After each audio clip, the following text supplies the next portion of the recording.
Let's read this question. The question says the specific heats of iodine vapor and solid are 0.031 calorie per gram degree Celsius and 0.055 calorie per gram per degree Celsius respectively. If the heat of sublimation of iodine is 24 calorie per gram at 200 degree Celsius, what is its value at 250 degree Celsius?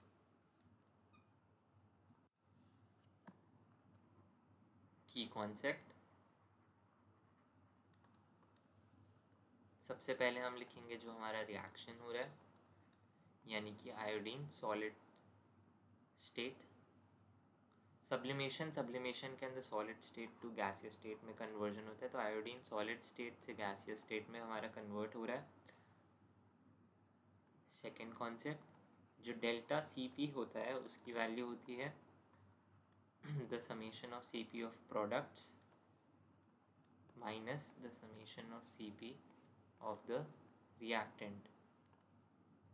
तो delta CP की value हमें यहाँ से obtain हो जाएगी 0.031 minus 0.055 which is equal to minus 0.024 calorie पर ग्राम पर kelvin. ठीक है, तो अब हमारा थर्ड पॉइंट हमारा है किरचॉफ इक्वेशन, जिसके according delta H at 250 degree Celsius is equal to delta H at 200 degree, जिसके according delta H at 250 degree Celsius minus delta H at 200 degree Celsius is equal to delta CP temperature at 250 degree Celsius minus temperature at 200। तो अब हम इसको solve कर लेंगे। तो solve करने पर delta H at 250 degree Celsius की वैल्यू हमारे पास आ जाएगी delta H at 200 degree Celsius plus delta CP 250 degree Celsius minus 200 degree Celsius.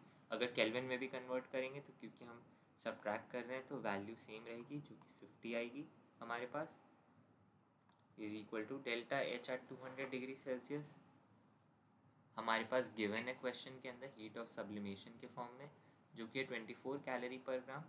तो हम इसे लिख लेंगे डायरेक्टली 24 प्लस करना है हमें डेल्टा CP की वैल्यू हमारे पास है माइनस 0.024 कैलोरी पर ग्राम पर केल्विन। तो अब इसको हमने यहाँ पे सब्सटीट्यूट कर दिया, माइनस 0.024 मल्टीप्लाई कर दिया हमने इसे 50 से, तो जो फाइनल वैल्यू होगी वो होगी हमारे पास प्लस माइनस 1.2, जिसकी फाइनल वैल्यू हमें ऑब्टेन होगी 22.8 कैलोरी पर gram, that is delta H at 250 degree Celsius.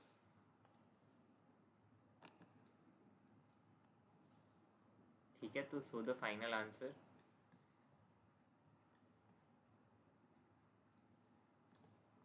is delta H at 250 degree Celsius is equal to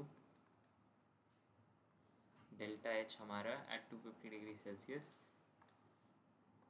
is equal to 22.8 calorie per gram. I hope you understood it well. Best of luck.